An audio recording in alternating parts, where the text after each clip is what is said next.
오늘은 종려 주일이죠. 그리고 고난 주간이 시작이 됩니다.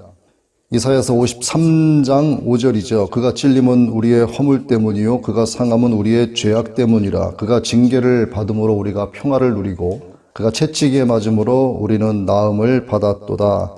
우리의 허물로 인해서 찔리시고 우리의 죄악으로 인해서 상하신 것, 또 징계를 받으심으로 우리가 평화를 이렇게 누리고 있고 예수님께서 채찍에 맞으심으로써 우리가 나음을 받게 된 것을 묵상하면서 주님의 고난에 동참을 해야 되죠. 그런데 조금 전에도 말씀을 드린 것처럼 이 고난 주간에만 지켜야 할 것이 아니라 이것이 모든 그리스도인의 삶 자체가 되어야 한다는 겁니다.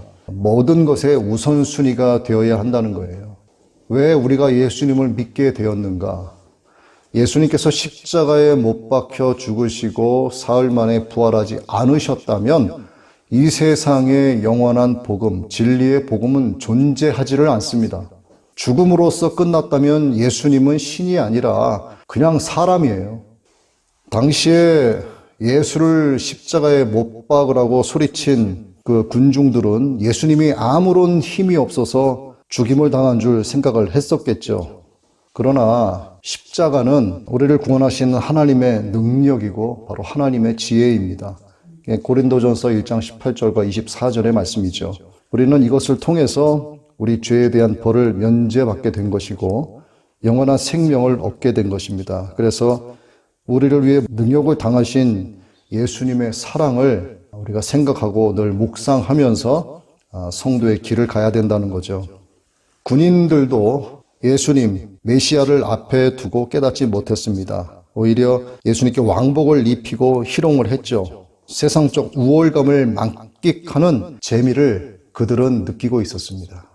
자기들의 영혼이 사탄의 환대를 받으면서 깊은 지옥으로 가고 있다는 것을 모른 채 그렇게 한 거죠.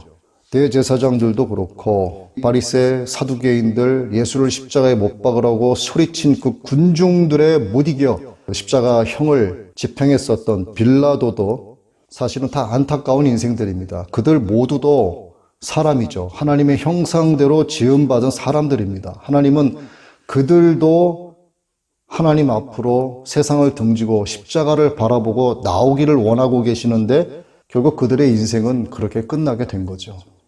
예수님은 바로 그 누구 때문도 아니라 여러분 자신의 이름표를 달고 십자가에 못 박히신 거예요. 그래서 녹슨 커다란 세 개의 철못이 아니라 바로 사랑의 못에 박히셔서 죽음을 맞이하게 되신 것이고 또 부활하게 되신 겁니다. 그래서 교회가 생겨나고 2000년이 지난 지금 이 땅에 교회가 이렇게 생겨서 끝까지 우리 믿는 자들을 통해서 복음의 기업이 이어지고 있는 거죠. 그래서 우리는 늘 감사해야 됩니다. 왜 하나님의 뜻이라고 말씀하시면서 범사에 감사하라고 하셨는가?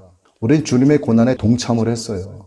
2000년 전에 십자가에 함께 우리가 못 박혔음을 믿고 고백을 하면서 나아가고 있습니다. 그래서 주님의 부활과 같이 몸이 다시 사는 것과 영원히 사는 것을 믿음으로 나아가고 있기 때문에 이것만으로도 범사에 감사할 일은 충분하다는 거죠.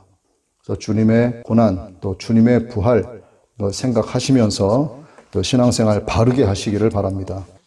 오늘은 지난주에 이어서 복음에 관한 주제, 복음 시리즈 두 번째 인생의 시금석이라는 제목으로 말씀을 나누고자 합니다. 우리가 함께 읽었죠. 디모데후서 1장 12절 이로 말미암아 내가 또 이 고난을 받되 부끄러워하지 아니함은 내가 믿는 자를 내가 알고 또한 내가 의탁한 것을 그날까지 그가 능히 지키실 줄을 확신함이라. 사도 바울의 고백이죠. 누구나 살면서 만나게 되는 최악의 상황들이 있습니다. 질병으로 고통받는 환자들에게는 질병이 최악이고 극심한 가난으로 굶어 죽어가는 사람들에게는 빈곤이 최악이고 비록 채무자라고 할지라도 채권자가 도가 지나칠 정도로 하게 된다면 시달리는 그 사람은 그게 또 최악이 됩니다.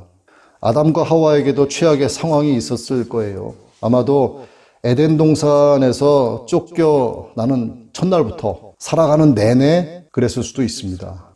가인이 아벨을 죽였을 때도 살인이라고 하는 것을 처음 겪었기 때문에 그게 또 최악의 상황이었을 수도 있고 또 무서워서 도망치듯이 떠돌던 아들 가인을 바라보는 아담과 하와의 마음도 찢어지듯이 아프지 않았을까 이렇게 생각을 해봤습니다. 어쨌든 인생 자체가 고난이고 최악의 나날이 아닌가 이렇게 생각을 합니다.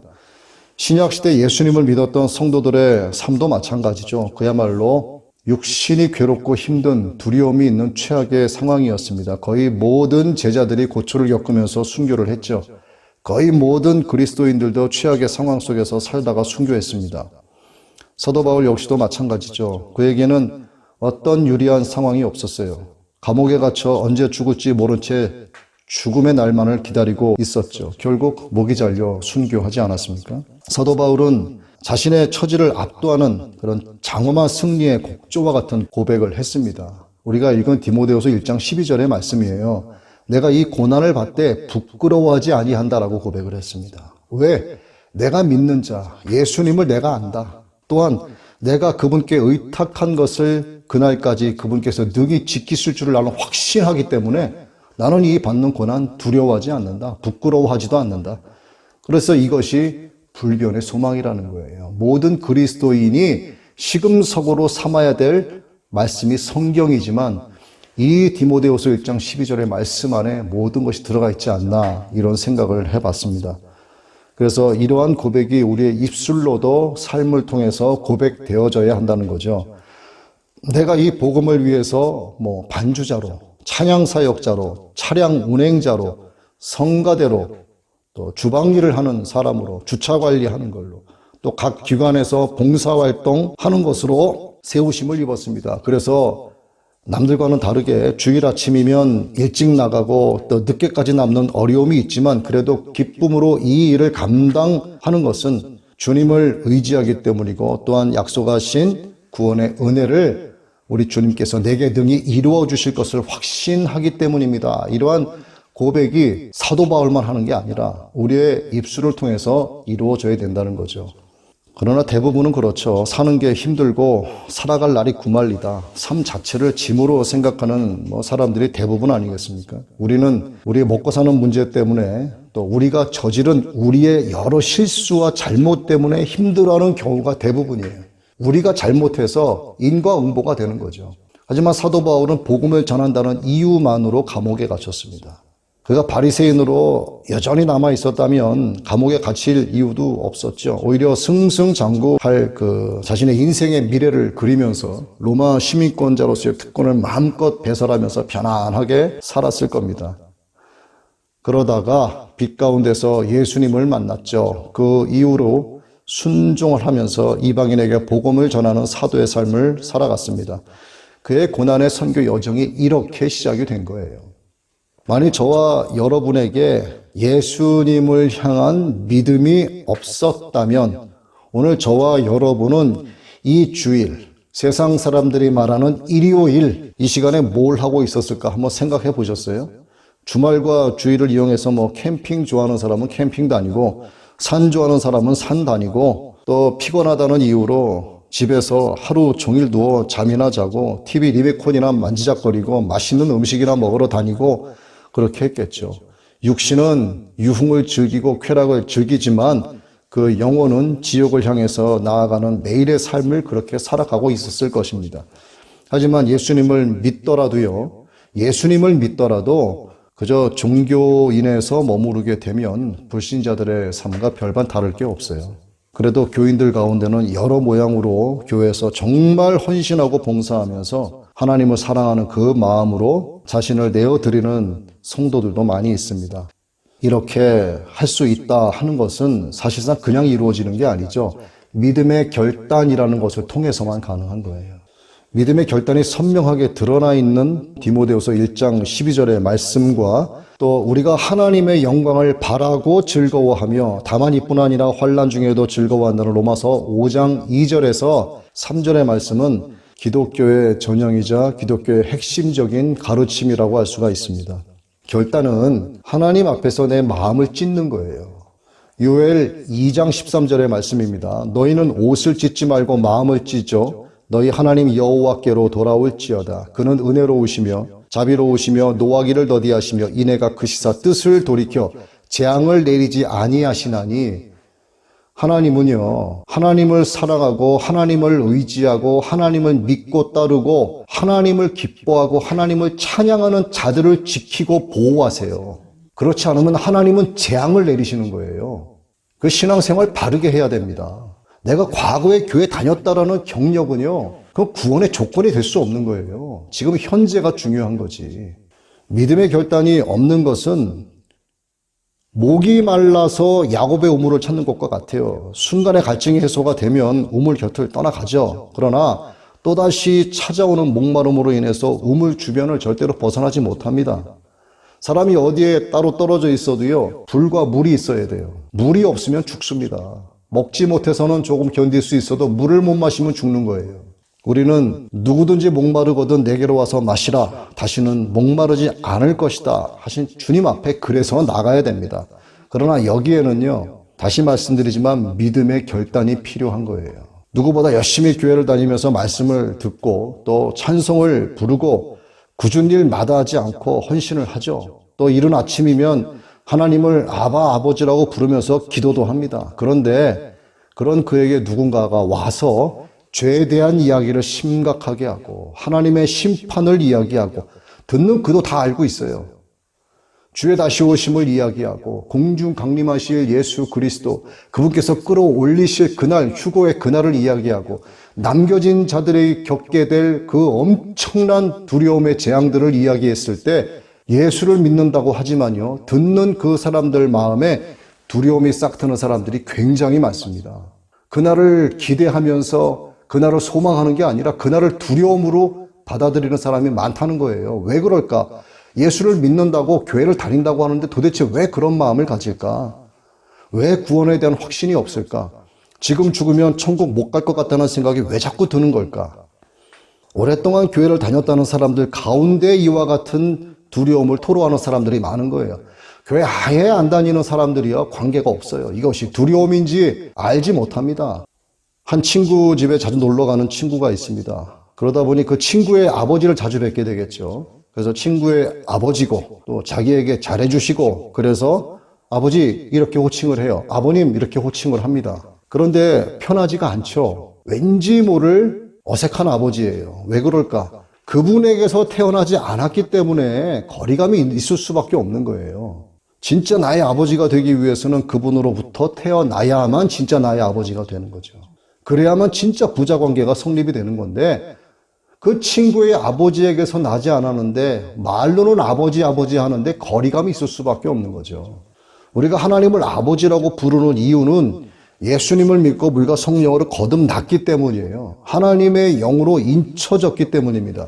거듭났다는 뜻이죠. 그러나 반대로 거듭나지 않은 사람은 수십 년 교회를 다녀도요, 친구의 아버지를 부르는 것처럼 하나님을 아버지로 부르는 게 그냥 어색할 뿐입니다.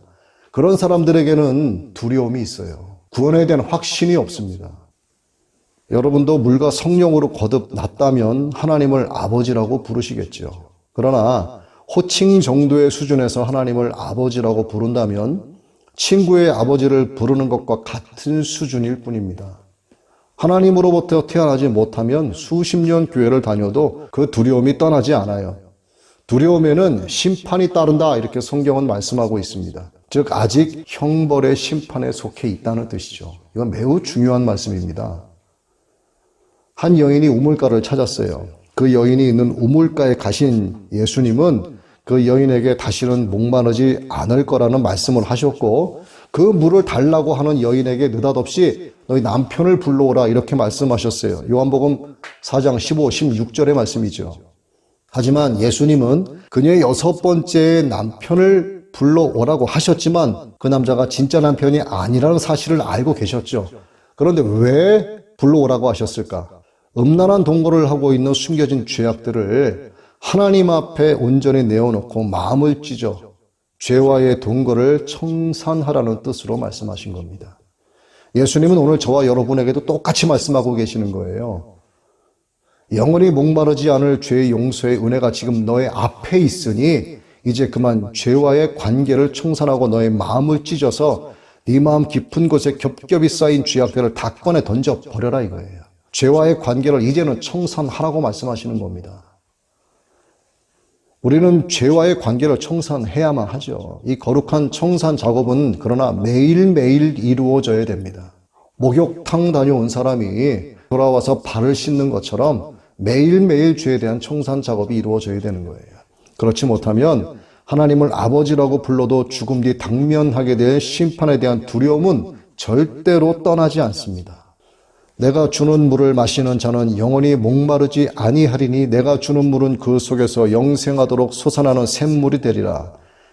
우물가의 그녀가 남자를 5이나 거쳤으면서도 6번째 역시 남편이 아니었던 것처럼 우리도 죄와 결별했다고는 하지만 아직도 죄와 은밀하게 동거하고 있는지도 몰라요. 나도 모르게 거의 습관처럼 주님께서 그녀에게 내 남편을 불러오라고 하셨던 것처럼 오늘 저와 여러분에게도 네 마음 깊은 곳에 뱀처럼 따리를 틀고 있는 쇳덩어리를 꺼내 놓으라 이렇게 말씀하시는 거죠. 네 마음을 찢어서 네 안에 숨겨진 그 은밀한 죄를 다 꺼내서 회개하고 이제 그만 죄와 청산하라. 왜? 예수님은요, 모든 인류의 죄를 도말시켜 주실 수 있는 구원자이시기 때문에 이런 말씀을 하실 수 있는 거예요. 누가 감히 이렇게 막 이야기합니까? 너의 죄를 회개하라. 내가 너의 죄를 용서하리라. 누가 그런 얘기를 해요? 부처 따위가 그런 얘기를 합니까? 마호메트가 그런 얘기를 해요? 기억해야 돼요. 회개가 회개로 성립되기 위해서는 그 고하는 죄를 받아주시는 분의 용서가 뒤따라야 한다는 사실을 기억해야 됩니다. 예수님은 용서해 주시는 분이시죠. 모든 인류의 죄를 대신해서 십자가에 못 박혀 죽으셨고 부활하셨기 때문에 유일한 메시아, 유일한 구원자이세요. 하나님의 아들, 곧 하나님이십니다. 그분만이 용서해 주실 수 있기 때문에 너희 죄를 청산하라, 내 마음을 찢으라고 말씀하시는 거예요. 만일 오랜 세월 교회를 다녔어도 읍조린 회개에 대한 용서의 음성을 여러분 주님께 들은 적이 없다면 그 사람은 아직도 심판의 자리에 남겨져 있는 채 살아가는 자라는 것을 알아야 됩니다. 이를 증거하는 것이 죽음에 대한 그 사람 내면에 있는 두려움이에요. 그 두려움에서 벗어나시기 바랍니다. 그러기 위해서는 무엇보다 먼저 해야 할 일이 있죠. 다시 말씀드리지만 역겹고 음란했던 죄를 노란 위에까지 다 토해내듯이 아버지 하나님 앞에 쏟아내서 예수 그리스도의 이름으로 예수 그리스도의 보혈로 용서를 구하는 일이에요. 마음을 찢어서 그 은밀한 죄와의 동거를 청산하겠다고 결단하는 일을 먼저 해야 됩니다. 그러나 만일 토해내려고 하는 어떤 죄에 대해서 아니 사람이라면 이 정도 죄는 누구나 있을 법한 것 아니야? 이렇게 생각을 한다거나 죄이지만 죄 아닌 것 같은 죄로 보여진다면 그 사람의 내면에는요 숨기운 죄악들이 득실거린다고 봐야 됩니다. 여러분 회개할 때 어떻게 하시는지 저는 몰라요. 은밀한 곳에서 골방에서 어떻게 기도하시는지 저는 모릅니다. 하지만 하나님은 아시죠. 여러분 회개할 때 하나님 미안합니다. 하나님 용서 좀 해주세요. 만약에 이 정도면은요 회개라고 할 수 있을까? 이게 만약에 여러분이 생각하는 회개의 수준이라면요 사람도 그런 회개는 받지 않아요. 사람도 안 받습니다. 그런 건 진정성이 없잖아요. 용서를 구하는 자의 태도는 어떻게 해야 되는가? 마음을 찢어야죠. 피조물인 내가 창조주 하나님께 저지른 죄는요 결코 용서될 수도 없고 용서받을 수도 없는 죄입니다. 오죽하면 내가 십자가에 못 박혔어야 할 것을 예수님이 못 박히신 거 아니에요. 이토록 심각한 사건과 사실 앞에서의 회개는 옷을 찢는 외형의 회개가 아니라 마음을 찢는 내면의 회개여야 한다는 거예요. 마음을 찢는 회개, 애통하는 회개가 있어야 된다는 거죠.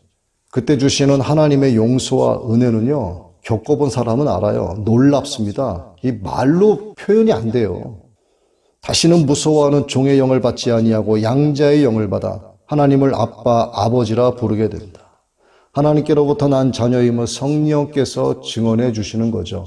로마서 8장 15에서 16절의 말씀입니다. 하나님은 우리에 대한 용서의 확증으로 기록된 말씀, 뭐죠? 바로 성경을 우리에게 주셨어요. 예를 돕자면 사람이 죽어도 그의 유언장이 그를 대신합니다. 효력이 있죠. 하나님의 말씀이 성경은요 하나님 자체이시죠. 기록된 말씀이 하나님 자신입니다. 따라서 용서의 확증과 거듭남과 구원의 확증은 말씀에 있는 거예요.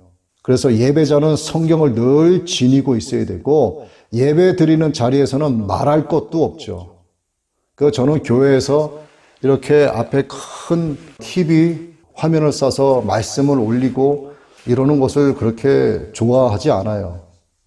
그래서 누군가가 구원받은 증거를 보여봐 하고 만약에 말을 한다면 기록된 약속의 말씀을 보이시면 돼요. 성경을 보여주면 됩니다. 이 말씀이 곧 하나님이시기 때문이죠. 말씀이 하나님이심을 믿고 이 말씀이 구원의 증거가 된다는 것을 믿게 되면 심판과 지옥에 대한 두려움은 사라지게 되죠. 오히려 하루라도 빨리 우리의 주님이신 예수님을 만나고 싶어질 것이고 아버지 하나님을 뵙고 싶은 마음이 매일 일어날 겁니다. 그런 사람은 하늘을 올려다보면서 아버지 하나님을 불러요. 여러분 해보셨는지 모르겠지만 그렇게 됩니다. 그냥 자동으로 그렇게 돼요. 하나님의 얼굴을 구하고 지금 저를 보고 계십니까? 하나님과 대화를 해요. 누가 보면 미친 짓 하는 거죠. 하늘을 쳐다보면서 아버지 나를 보고 계십니까? 누가 보면 그건 뭐라고 하겠습니까? 그렇게 한참 하늘을 보고 있을 때면요. 때로는 구원의 감격이 막 일어나서 눈물이 맺힐 때도 있고 때로는 구원 받았다라고 하는 그 확신에 찬 기쁨 때문에 어린아이처럼 신나서 웃을 때도 있어요. 이 놀라우신 하나님의 은혜에 가슴이 벅차오르는 것을 이렇게 경험을 하게 됩니다. 근데 이것을 겪어보지 못하신 분들은요, 제가 지금 이 말씀 드리는 거를 도무지 이해를 못해요. 저게 도대체 뭔 소리 하는 건지 알아듣질 못합니다. 겪어보지 않으면 모르는 거예요. 그렇게 되면 잦은 목마름으로 인해서 찾았던 야곱의 우물을 다시 찾지 않게 되는 거죠. 오랜 세월 갖고 있었던 물동이를 과감히 버리게 되는 역사가 나타나는 거예요. 왜냐하면 신랑으로 속이면서 살았던 동거인이 아니라 진정한 신랑이 되시는 주 예수 그리스도를 만났기 때문이죠. 이게 바로 요한복음 4장 14절의 올바른 의미입니다. 내가 주는 물을 마시는 자는 영원히 목마르지 아니하리니 내가 주는 물은 그 속에서 영생하도록 솟아나는 샘물이 되리라. 영생하도록 솟아나는 샘물이 되시는 예수 그리스도, 그분만이 우리의 목마름을 해소시켜 줄 수 있고 해가시켜 줄 수 있는 유일한 분이시라고 하는 것, 이 사실을 믿고 그분 앞에 나아갈 때 마음을 찢고 가야 된다라고 하는 사실을 꼭 기억하시기 바랍니다. 사람은 누구나 인생의 시금 속으로 삼을 만한 것을 찾아요. 성인의 명언이 됐든 한 권의 책이 됐든 또 한 편의 영화가 됐든 누구의 삶이 됐든 흔들리는 갈대와 같은 불안한 자신의 인생을 붙잡아 줄 만한 것을 찾아서 의지를 하지요. 살면서 생기는 좋지 않은 일들로 인해서 예민해지고 날카로워집니다. 나약해지죠. 그래서 무엇인가 의지할 만한 것들을 찾고 붙잡는 거예요. 그런데 세상에는요, 썩은 동아줄이 많아요. 썩은 동아줄 아닌 진짜 진리의 동아줄은 딱 하나밖에 없습니다. 예수 그리스도. 사도 바울은 어때요? 사도 바울의 낙천주의자 같습니까? 그렇지 않습니다. 사도 바울은요, 염세주의자예요. 지나치게 예민하고 걸핏하면 신경질도 부렸고요, 쉽게 좌절도 했었던 사람입니다. 바울 스스로가 이 사실을 인정하고 있는 사실에 성경에 기록되어 있죠. 고린도전서 2장 3절, 내가 너희 가운데 거할 때 약하고 두려워하고 심히 떨었노라. 고린도후서 7장 5절, 우리가 마게도냐에 이르렀을 때에도 우리 육체가 편하지 못하였고 사방으로 환난을 당하여 밖으로는 다툼이요 안으로는 두려움이었노라. 바울은요, 때로 의기소침하기도 했었고 비판에 민감하게 반응하기도 했습니다. 외향적인 것과는 거리가 멀었어요. 바울이 디모데에게 보낸 서신이 그가 낙천적인 성격이 아니었다는 것을 증명해 줍니다. 왜 이 말씀을 드리는가? 복음은 낙천주의자들의 전유물이 아니라는 거예요. 특정한 부류에게 국한된 복음이 아니라는 겁니다. 만약에 이 성경이, 하나님의 말씀이 어떤 특정한 분류에게 국한된 복음이라고 하면 그것은 복음이 아니죠. 복음은 각 사람의 기질과 심리와 성격과 상관없이 사람들의 마음을 사로잡아서 사도 바울처럼 말할 수 있게 해주는 거예요. 이것이 복음의 능력입니다. 그래서 복음을 깨닫기만 하면 그가 누구라도 위대한 사도가 했었던 일을 할 수 있는 거예요. 말을 잘한다고 해서 사도 일을 할 수 있었다는 게 아닙니다. 담대하게 내 믿음을 고백하는 거예요. 예수는 그리스도시요 살아계신 하나님의 아들이심을 고백하는 것이 사도 바울처럼 복음을 전하는 능력으로 사는 겁니다. 종교에 대한 컴플렉스를 가진 사람들이 있고요. 기질적으로 종교적인 사람들이 있어요. 자, 이 전자든 후자든 간에 그들은요, 이 땅에서 인생의 행복을 추구하면서 잘 살아가기를 소망을 하고 있습니다. 자, 잘 산다거나 못 산다는 것은요, 부자나 빈자를 의미하는 게 아니라 복음 안에 만족한 행복과 복음 밖에 불만족한 행복을 의미하는 거예요. 그러나 인생의 행복을 주된 관심사로 삼는 사람들에게는 부귀영화를 잘 사는 것의 기준으로 삼습니다. 욜로, 까르페 디엠이란 말이 있죠. 욜로는 자신의 행복을 가장 중시하고 소비하는 태도를 이르는 말이죠. You only live once. 이 앞글자를 딴 용어가 욜로예요. 또 까르페 디엠, 이것은 현재 그 순간에 충실하랍니다. 현재를 잡아라. 오늘을 즐겨라. 이게 누가 얘기한 거죠? 쾌락주의자 에피쿠로스가 한 말입니다. 요즘 시대에 욜로다, 까르페 디엠이다 이렇게 외치죠. 이거는요, 성경적인 기준으로 봤을 때 말장난에 불과한 거예요. 세속적인 모든 문화를 사람을 위한 것처럼 그럴듯하게 포장했다는 의미입니다. 마치 양가죽을 뒤집어 쓴 이리와 같은 거예요. 우리가 예수 그리스도 안에서 현재 순간에 하나님의 말씀에 하나님의 뜻에 따라 충성을 다한다라고 하면 이걸 영적인 해석으로 하게 되면 그럴 수는 있어요. 그러나 세속적인 의미로 봤을 때 이것은 양의 탈을 쓴 이리와 같은 겁니다. 종교를 배제하는 것이 자신들의 소망을 이루는 데 도움이 되는 집중력 향상을 가져온다고 생각하는 종교에 대한 컴플렉스를 갖고 있는 전자의 사람들이나 매사가 종교적이어야만 뭔가 이루어질 거라는 의식의 장벽에 잡혀서 살아가는 후자의 사람들에게는 의지하는 어떤 대상이 존재한다는 공통 분모가 있어요. 전자는 자신에게서 나오는 경험과 지식과 학벌, 인맥, 배경 이런 것이 스펙이 되는 거고 후자는요, 의식적인 행위에서 비롯된 종교적인 스펙이에요. 근데 이 기독교 이 내에는요, 이 종교적인 스펙을 가진 사람들이 많고요. 종교적인 스펙이 자기의 믿음인 양 취급하는 사람들이 많아요. 사람이 만들어낸 스펙, 그 스펙을 또다시 검증하는 불완전한 검수가 인간의 총체적인 부실함을 대변하는 증거가 됩니다. 그러나 그들은 그것을 복음으로 간주하고 따라가죠. 사람에게 있어서 가장 중요한 스펙은 바로 예수 그리스도를 향한 그 믿음이라고 하는 사실을 모르기 때문에 그런 거예요. 그래서 마땅히 하나님 나라의 복음을 모르고 예수 그리스도의 십자가 은혜를 그들은 모릅니다. 온 천지에 오직 복음은 하나, 오직 십자가 복음뿐임에도 불구하고 그들은 마음의 평정을 위한 스스로의 복음을 생산해내고 있어요. 사람들이 만들어낸 우상들 숫자가 수천수만이라고 해도 온 천지의 복음은 딱 하나밖에 없습니다. 그 복음은 인간들에 의해 좌우되지 않죠. 구원을 주시는 하나님의 능력에 의한 복음이기 때문에 복음의 시작과 끝도 하나님께 있는 거예요. 세상의 시작과 끝이 하나님께 있는 겁니다. 그래서 복음은 영화로운 것이고 능력이고 하나님의 영광 그 자체죠. 이 사실을 온전히 믿어야만 거듭날 수 있고 여호와 하나님을 진짜 나의 아빠, 아버지로 부를 수 있게 되는 거예요. 인간의 천성은, 타고난 기질은 복음에 대한 최종적인 결정 요인이 될 수 없습니다. 그래서 복음이신 예수 그리스도를 믿어야 하는 거죠. 그래야만 의롭다고 칭해 주시는 이신칭의의 뿌리를 말씀을 통해서 우리의 심령에 내릴 수 있게 되는 거예요. 자, 이 말씀을 조금 더 하겠습니다. 이신칭의의 뿌리를 말씀을 통해서 우리의 마음에, 우리의 심령에 내리는 원리가 무엇인가, 이거 조금 알아야 돼요. 첫째는 복음은 우리의 인생을 전체를 통째로 뒤바꿔버리는 인생관인 거죠. 복음 자체가 우리의 인생관이 되어야 된다는 거죠. 예측할 수 있는 모든 것을 총망라하는 것이 바로 복음이라는 겁니다.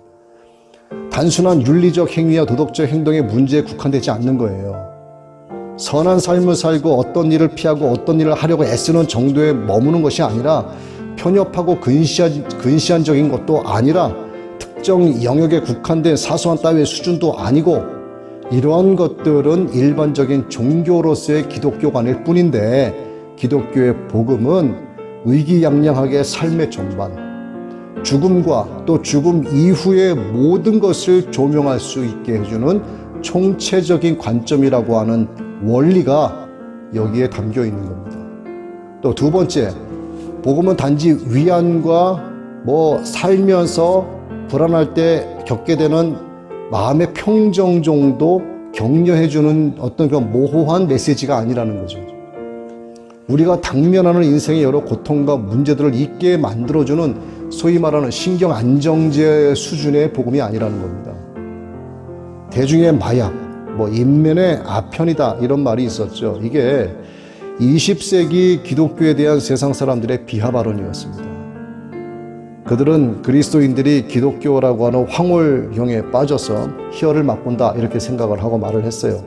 현실과 현실의 모든 문제를 외면한다 하고 기독교를 아주 나쁘게 이야기했습니다.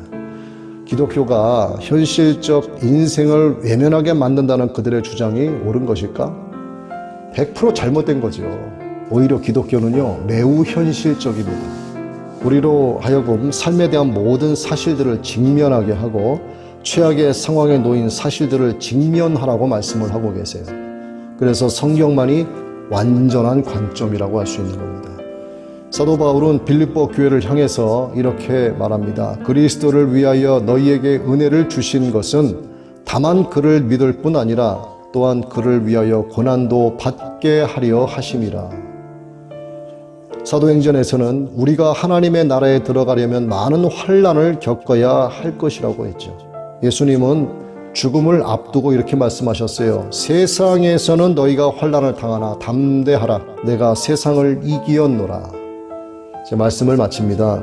기독교의 복음은 이처럼 현실을 외면하거나 주어진 사실들을 무시하지 않아요. 오히려 그것들을 주시하면서 믿음으로 정복해 나가고 또 당당하고 영광스럽게 기쁨과 찬양과 감사로 충만하게 해서 당당한 승리를 맛보게 해줍니다. 이것이 복음이죠. 그래서 복음은 능력이고 완전한 관점이고 하나님 그 자체라는 사실입니다. 이 영화롭고 완전한 복음을 여러분 인생의 시금석으로 삼게 되시기를 예수 그리스도의 이름으로 축원합니다.